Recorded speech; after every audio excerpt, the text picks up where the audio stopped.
Suspense.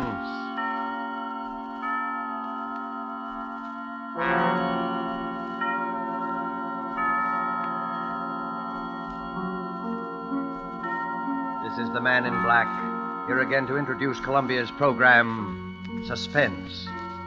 With us in Hollywood tonight as star is Mr. Otto Kruger, whose career on the screen and on the stage has afforded him a precisely equal number of appearances as a character on the right and on the wrong side of the law. Whether the man Mr. Kruger portrays tonight is devil or saint, we shall leave for you to judge when the play is over. It is called After Dinner Story. The author is Cornell Woolrich, the radio adapter Robert L. Richards. And so, with the performance of Otto Kruger as Mr. Hardecker, who told this extraordinary after-dinner story, we again hope to keep you in suspense.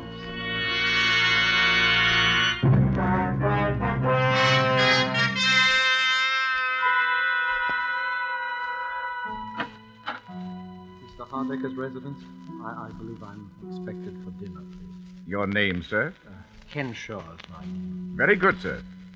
Mr. Hardecker? Mr. Kenshaw, sir. Ah, number one.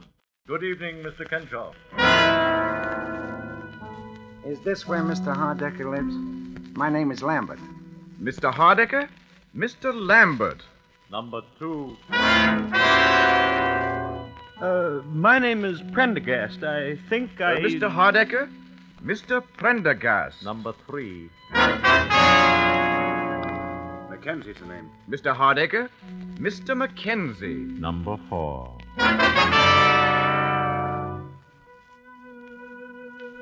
One, two, three, four. So you're all here, gentlemen? Yes. Then suppose we go into dinner, and after dinner I shall tell you why you are here, what I have in mind. In fact, I shall tell you in the form of a story, a sort of after-dinner story.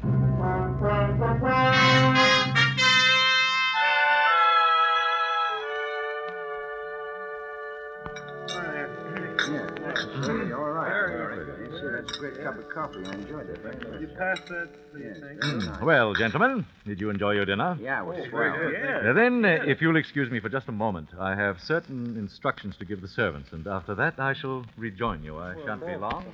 Certainly. Well, what did that crack mean? Certain instructions to the servants.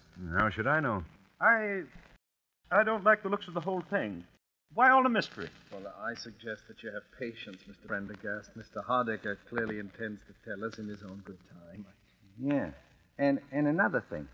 I don't eat in those fancy Park Avenue joints as a rule myself, but I've seen them in the movies. They always pass the food around to everybody.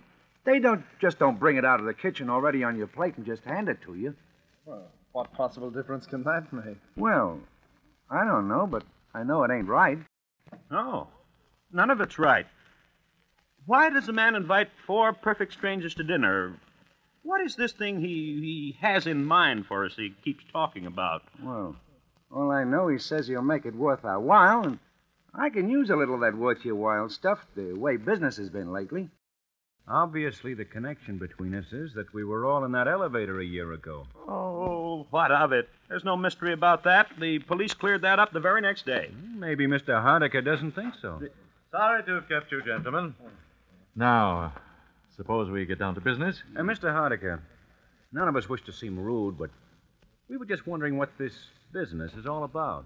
You had come to the obvious conclusion, of course, that it has to do with my son. Well, yeah. I don't see why we're all sorry, naturally, but that's all over and done with, Yes, and almost. But there are one or two little details that I thought you gentlemen might help me to clarify. Sure. Oh, well. Fine. Well, then, if you don't mind, I know you must remember most of it, but it's almost a year ago.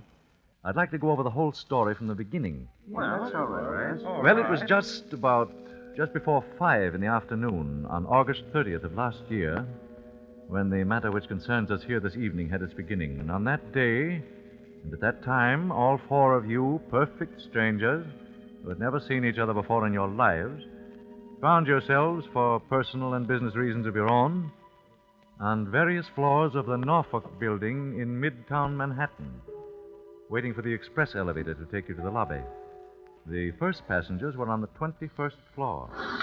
21. Going down, please. Express car, going down.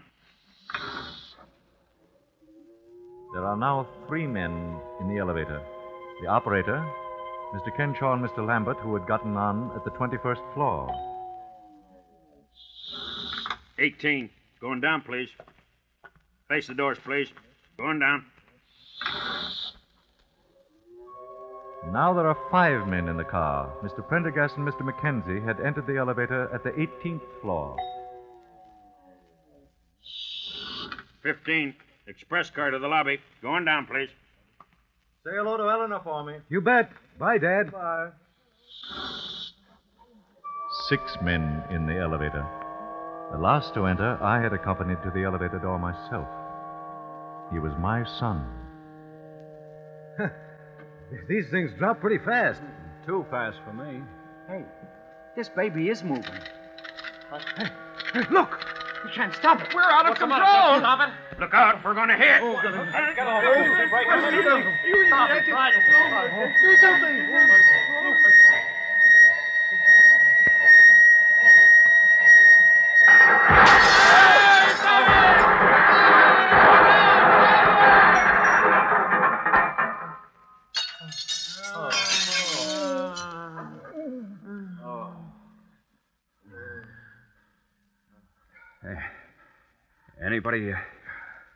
Anybody got a match? I think my leg's broken. Get me out of here. I got a wife and kids. Somebody get me out of here. Get me out Shut of up here. a minute, can't you? You're not the only one with a wife and kids. Has anybody got a match? We've got to get this door open. Yeah. I don't have it. We're liable to suffocate in here. These things are practically airtight. Where's the operator? Operator, he's over here. I can feel the braid on his coat against my hand. Oh. Hey, what about it, Bud? You've got a match so I can see what I'm doing here? Hey, operator. He's dead. Dead. Why doesn't somebody come? What's the matter with him? Why did they Pipe come? down, will you? Pipe down. There. Yeah, I got it. Now we'll get a little air anyway. Oh, there's a light up there somewhere. Yeah. I can hear voices. There, you hear them? Help! Help! Say, there's no use yelling your head off. They know we're down here. Yeah. I wish my leg didn't hurt so bad. Oh, let's see. Try wrapping your shirt around it tight. May stop some of the pain. Thanks. Yeah, easy. Now what? Nothing. Just sit and wait. That's all. Why don't they hurry? What are they waiting for? Why don't Take they hurry? it easy. Take it easy. You could be worse off. Worse off? Yeah. Like this poor guy, the operator. He's dead.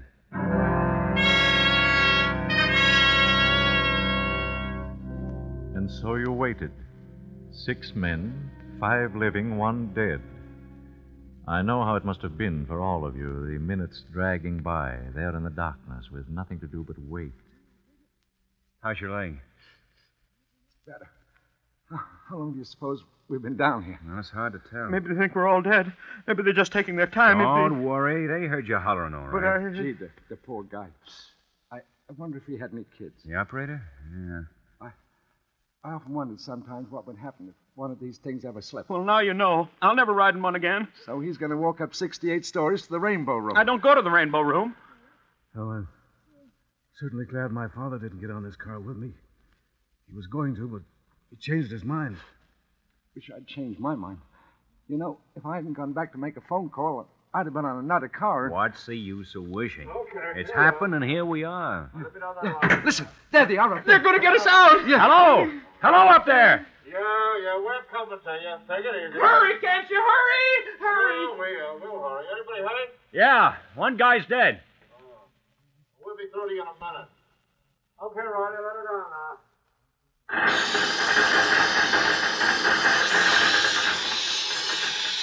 Look at that light up there. Acetylene torches. Yeah, they're gonna cut a hole in the roof. What a racket. Oh, I'm nearly deaf already. Listen, you guys.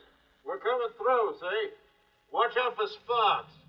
Shut your eyes and stand back against a wall. Okay.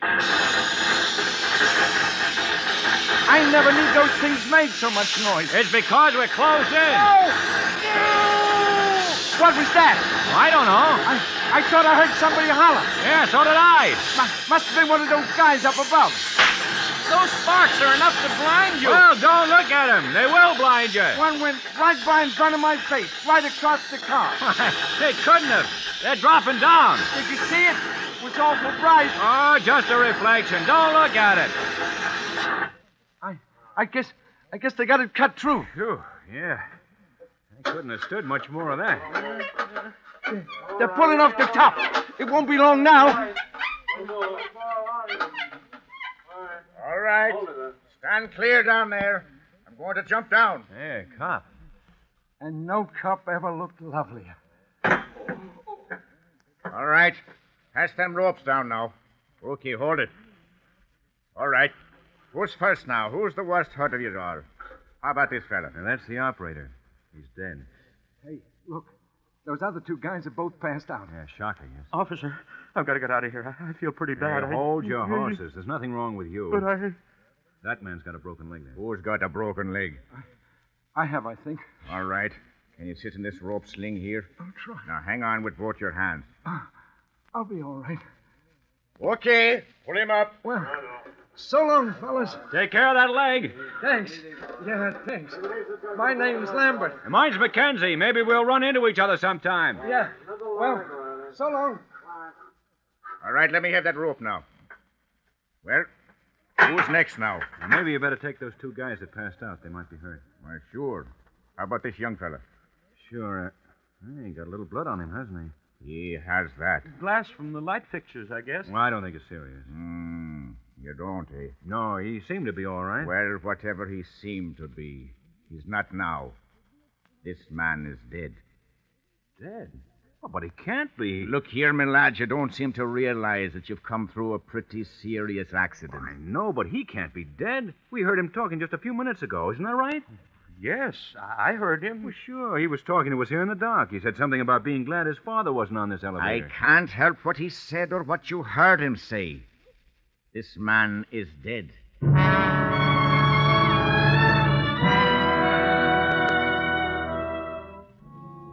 My son, who had survived the original accident without apparent injury, was dead. You gentlemen were more fortunate. You lived.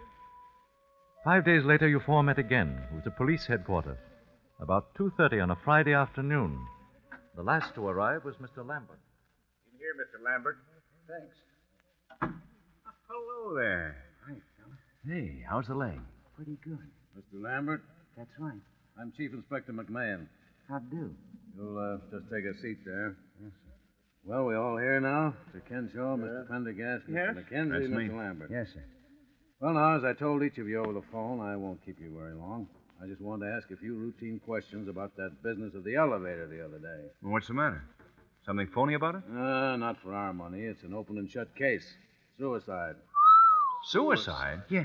You mean the operator wanted to bump himself off so he could... No, not the operator. He died of a fractured skull. It's young Hardiker we're interested in. His father's been raising a row, so we said we'd investigate, but... I still don't get it. Wesley Hardiker was killed by a .32 caliber bullet through the heart. You mean he killed himself right in that car with all of us? What else? He wasn't shot when he walked in, and he was dead when we brought him out. Unless one of you killed him. Whoa. No. Well, no. Any of you know him? No. Well, then there you are. Even the father had to admit that as far as he knew, his son had never seen any of you before in his life. But it don't make sense. What don't make sense? Well, I mean, a guy shooting himself in an elevator with 4 other people that nobody didn't even know it. Did any of you hear the shot? Well, not before they started the blowtorches. I could swear to that. Couldn't have heard one anyway. Yeah, you see. Hey, wait a minute. Did you hear something? No. But Mackenzie, remember I said when I was laying on the floor of the elevator that I thought I saw a spark from one of those blowtorches that went across the car instead of falling down? That's right. Anybody else see it? The blowtorches were absolutely blinding. You couldn't see a... How about you, Mr. Kenshaw? I'm afraid that I fainted or something silly like that. I'm not a very strong person. Well, it was probably the gunshot, all right. Nothing very mysterious about it. The gun belonged to young Hardiker, licensed in his name, and had only his own fingerprints on it. Well, maybe I shouldn't ask, but why did he do it? The official verdict is suicide while of unsound mind. He seemed all right. He talked to us perfectly sensibly just before it happened. Just goes to show. You never can tell, can you? Oh, he'd always been nervous and highly strung. We got that out of his father. The strain of being down in that black pit was just too much for him, that's all. Oh, what a terrible thing. To break down just as we were about to be rescued. Yep, it's too bad. Boys seem to have everything to live for, too. But we find that sort of thing all the time. The noise, I suppose. I've read of cases of nervous breakdown caused by noise. Yeah, that's it. Well, I guess I don't need to keep you gentlemen any longer. Well, I'm certainly glad there were no complications. Oh, don't worry. If one of you had anything to do with it, you'd be back in the cell right now.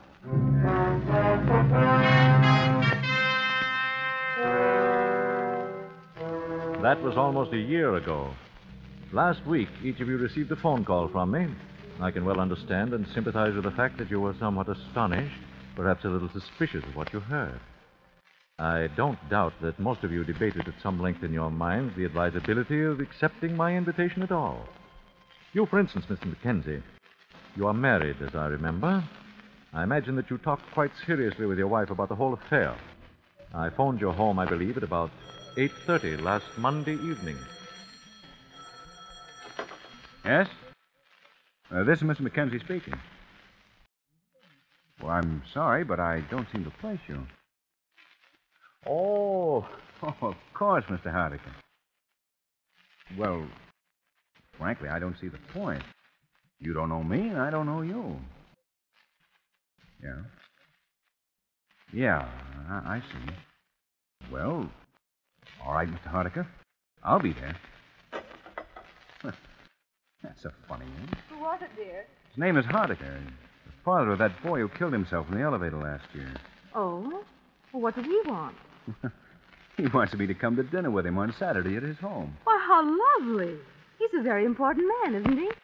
Did he ask both of us? No. As a matter of fact, he's asking the 4 men who were in that elevator with his son when he died. What a strange idea. Seems sort of gruesome to me.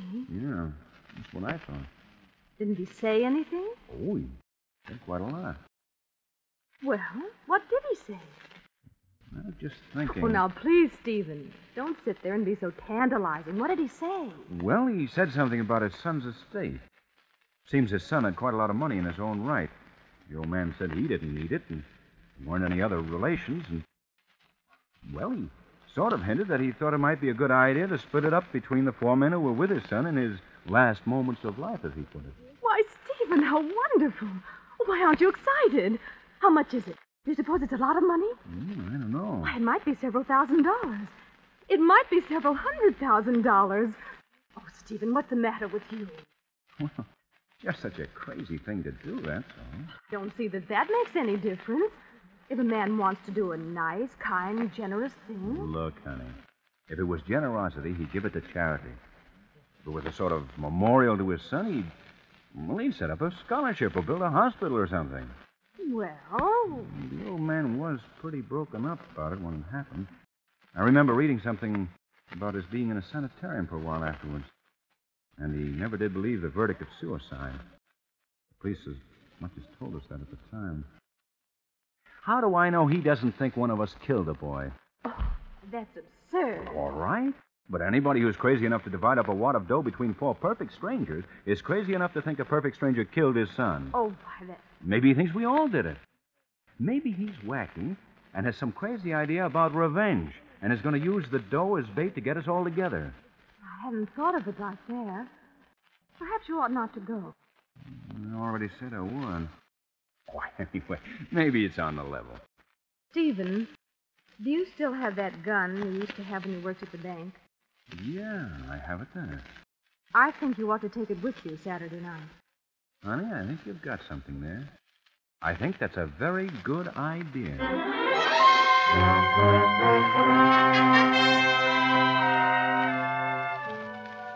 And so, gentlemen, I'm quite gratified that you all saw fit to accept my rather unique invitation, and that we are all here together this evening. By the way, Mr. Mackenzie, I'm afraid I must ask you to give me that gun that you brought along.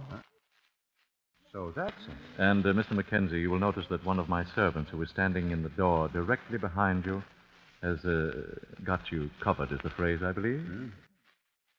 Oh, okay. Thank you. How did you know?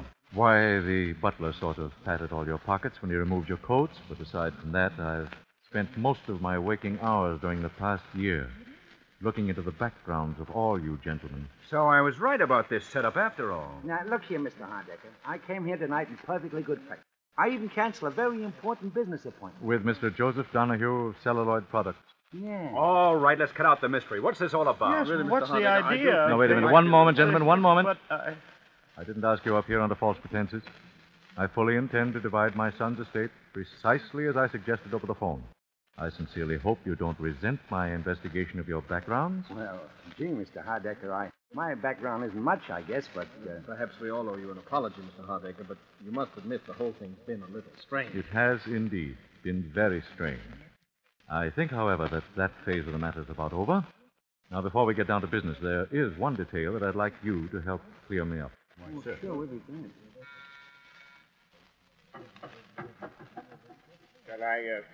Shall I bring it in now, sir? If you please. Is it well mixed? Yes, sir. In the center of the table. Thank you, Johnson. Now, please see that we are not disturbed on any account whatsoever. Yes, sir. Say, that looks good. What is it? Oh, it's got quite a number of things in it. White of egg, mustard, milk. It sounds like an antidote for poison. It is an antidote for poison. A what? Gentlemen, there is a murderer in this room. One of you killed my son and hasn't paid for it yet. Oh, don't be a fool. The coroner's verdict was suicide. This The police... is not a discussion, Mr. Mackenzie. This is an execution. I'm getting out of here. There is a man with a gun outside each door. You'll find them very unreceptive to that idea, Mr. Prendergast. Sit down. He's got us. Well, The only thing we can do is try to talk a little sense into I'm it. not open to arguments, Mr. Mackenzie. One of you killed my son. I know who that man is. It's taken me a year to find out, but I now know. The food that man ate tonight was poison. Yeah, no, but In 10 minutes, he'll drop dead. You can't take the law into your own hands that way. Unfortunately, the law demands a very specific type of evidence. The police, whom I consulted repeatedly, do not believe it possible to get a conviction on the evidence I have. And therefore, the conviction must come tonight. well, you wouldn't dare. You couldn't kill a man in cold blood that way. There is an alternative, Mr. Prendergast. It is there in the center of the table. The antidote. Oh. The murderer may either confess his crime by drinking the contents of that bowl, or he may keep silent and go to his death here tonight. Privately executed for what cannot be publicly proved. But they could send you to the chair for that. I am quite aware of that contingency, Mr. Crenshaw, and quite willing to accept the consequences. But the murderer will have gone to his death before me. But how do we know you poisoned the right... The murderer knows, Mr. Prendergast. The rest need have no fear. hey, I think the guy's crazy.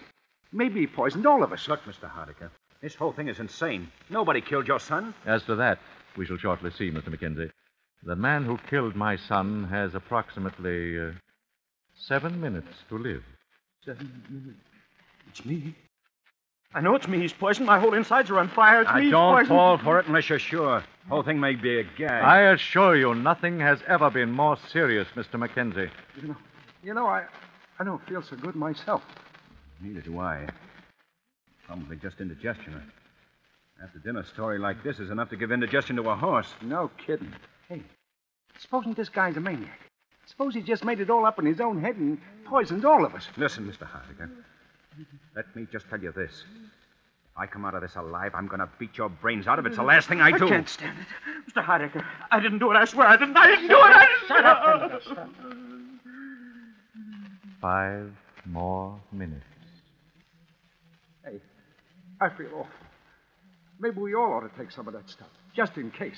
Yeah, that's it. We'll all take it. Yeah?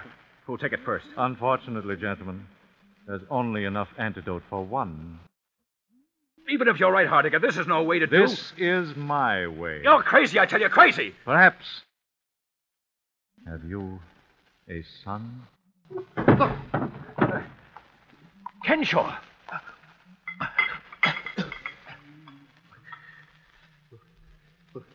Will it save me? Well, gentlemen, now you know. All right. All right, what do I care? I killed him. And I do it again. I hated him all my life.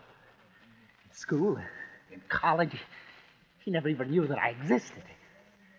He was too good for someone like me. And he had everything. Money, everything. Then he married the girl that I loved. She didn't know how I felt. I never told her. And then she died. Pneumonia, they said. She wouldn't have died if she hadn't married him. So I killed him. I saw him get into the elevator. And then it fell. It fell. It was as though God had delivered it into my hand. It came to me there in the dark. I choked him. I choked him, and then he got out his gun, and I put my hand over his, and I turned it against him and fired. But I'm glad. I'm glad. Look! Help him, somebody. Help him. Here. Hold up his head. Yeah. Never mind. He's dead. It didn't work in time. You killed him, Hardiker. No, I didn't. I tell you, he's dead. Yes, I know. But what he drank was not the antidote. It was the poison. Poison? You see, I didn't exactly know which of you killed my son. I only knew that one of you must have. And so Robert Kenshaw convicted himself in front of all of you and was his own executioner. Well, then, he was never poisoned at all until... Until he drank the contents of that bowl. Gee. I shall divide the estate, gentlemen, as I promised. Meanwhile, you may call the police if you like. Let the law and divine providence decide whether this man died by my hand or by the guilt that lay upon his own soul.